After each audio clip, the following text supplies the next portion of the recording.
Right, that should be all. Yeah, okay. I think I'm successfully sharing my screen. Thank you, Laura, for the introduction, and hello, everybody. Yeah, my name is Sarah, and I will be taking you through the first couple of sessions today before handing over to Chloe.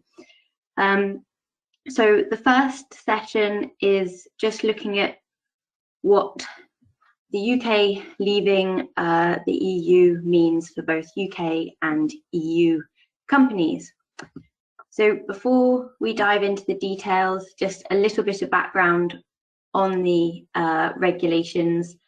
For some of you, it will be super familiar if you've already obligated under the EUTR, but some of you on this webinar may be new to the regulation and have only sort of been affected by it since the UK left the EU. So some history. The EUTR was introduced, it came into force in 2013, so it's not new, and it's legally binding across all EU member states. In addition to this, you have the Norwegian flag there. They too have implemented the regulation, and now that the UK is outside of the EU, we also in the UK have the regulation in place. The main objective is to address the demand side drivers of illegal logging by denying it access to the EU market. And here you have a slide showing the timeline, the history of the regulation. So back in 2003, which seems an incredibly long time ago now, the EU introduced their FLEGT action plan. The action plan had a number of different streams to it, and included two kind of legal instruments. One of them being the EU timber regulation, and the other being the VPA, voluntary partnership agreement process, which won't go into it in detail now, but that VPA process is what ultimately leads to, hopefully at the end of it, a FLEGT license, which is what Indonesia has. So they're the two main kind of areas relevant to sort of industry that came out of the action plan. The EUTR came into force in 2013, and the FLEGT action plan continues to be in place, and the EU continues to work on it. In 2016, the commitments were reviewed and reaffirmed. And there's a sort of a refreshed action plan that came into place in 2018 that is continuing to today. And then, of course, the final part of the timeline is the UK's departure from the EU, and that came into force on the 1st of January of this year. So what do these changes brought about by the departure of the UK mean in practice? So because the EU timber regulation and all EU regulations are incorporated into member state law, when they come into effect, that regulation, or all regulations in the EU timber regulation, continues to be in place in the UK after December 31st, 2020. The regulation itself, which is called the Timber and Timber Product Placing on the Market Regulation, but thankfully I think we've all agreed that it will be called the EUTR going forwards, which is slightly easier to say, applies to Great Britain. And just a reminder to everyone that when I say Great Britain, I mean England, Scotland and Wales. However, the UKTR does not apply to Northern Ireland, and this is part of the Northern Ireland Protocol arrangements that form part of the treaty of, that exited us from the EU. They do not, the EUTR, the UKTR does not apply to Northern Ireland, and the requirements of the EUTR are still in place.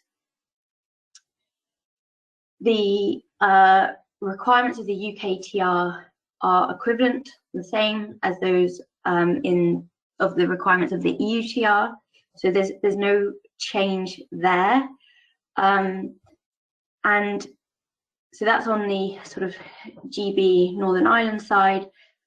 But for those of you in the EU, as of this year, 1st of January, Great Britain, not Northern Ireland, should be treated as a third party, and therefore a third party to the EU, and therefore EU operators are required to do due diligence on timber imported from the UK.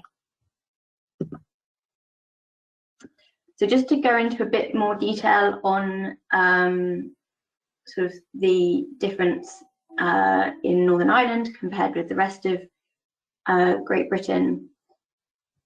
If you are moving timber to or from Northern Ireland, you should be aware of the following. There will be no new due diligence checks on timber flowing from Northern Ireland to Great Britain. However, there will be due diligence checks taking place on timber flowing from Great Britain to Northern Ireland. Due diligence checks will take place on timber entering Northern Ireland directly from non-EU countries. So that is not a change from previous arrangements. That's just the continuation of the application of the EUTR. Likewise, the last point, due diligence checks will not take place if the timber is entering directly from the EU. Again, that's no change there. So what does this mean for companies based in Great Britain? Well, the requirement of the regulation stays the same, but the scope of the products or supply chains included will have changed. So for some companies, that means where you were already obligated under the EUTR, your supply chains coming in from Europe now, you're required to do due diligence on them. It's an increased scope of your system, whereas there may be some companies out there who are doing due diligence for the first time on products coming in from Europe.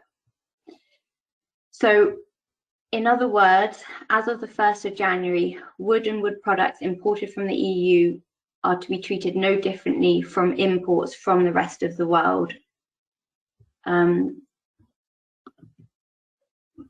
So what do you need to do? Well, companies need to update the scope of their due diligence system to include their EU suppliers, or, like I say, implement a due diligence system if this is the first time you're going to be affected by it.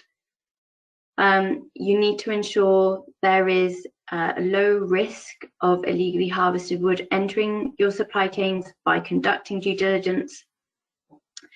And then finally, great companies in GB who are exporting to the EU, you should anticipate that you may be asked to provide additional information to your EU customers about the sort of risk and due diligence you have done on your products in order for them to meet their EUTR due diligence regulations.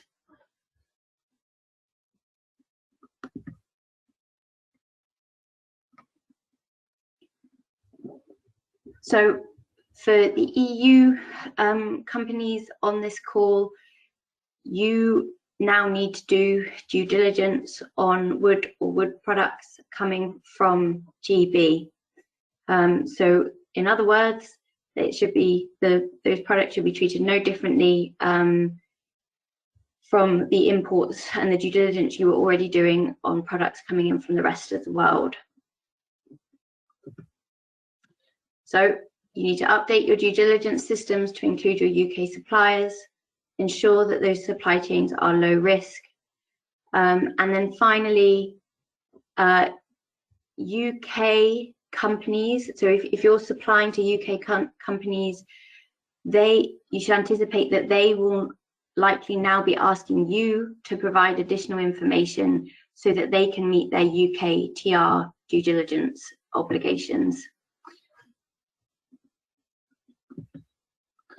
So the big sort of change obviously is the inclusion of European countries into UK companies' due diligence systems, but likewise also, EU companies now need to consider risk in the United Kingdom, or Great Britain, I should say.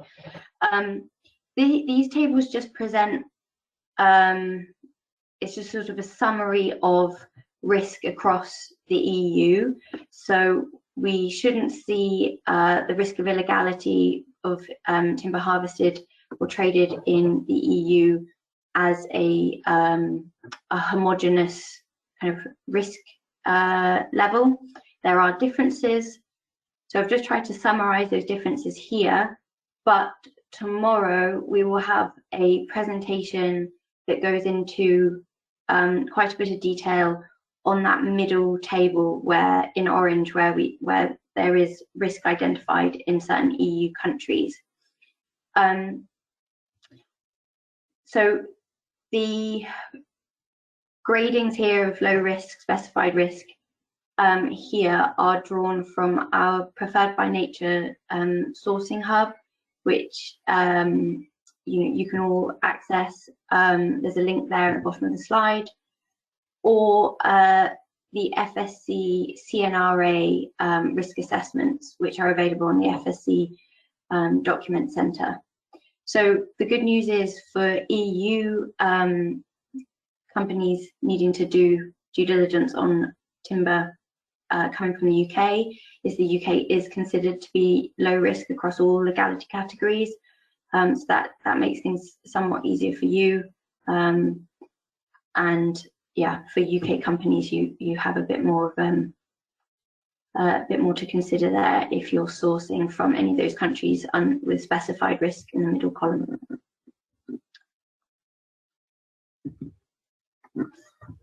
If you need to find out more information, the UK government website, if you just Google uk.gov EUTR timber, something like that, you will be able to find it. But there is also a link here. There's notices on the changes post-Brexit there and some guidance. We have also published an article just before Christmas, which outlines some of the points I've mentioned here.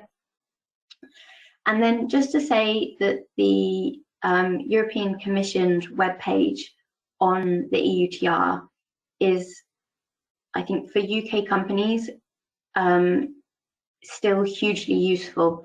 Don't dismiss it just because it's got, it's EC EUTR information, because the regulation is equivalent, and we've been working under that regulation for so long, and much of what the competent authority is doing enforcement wise is based on a lot of that guidance. Then it's still hugely relevant.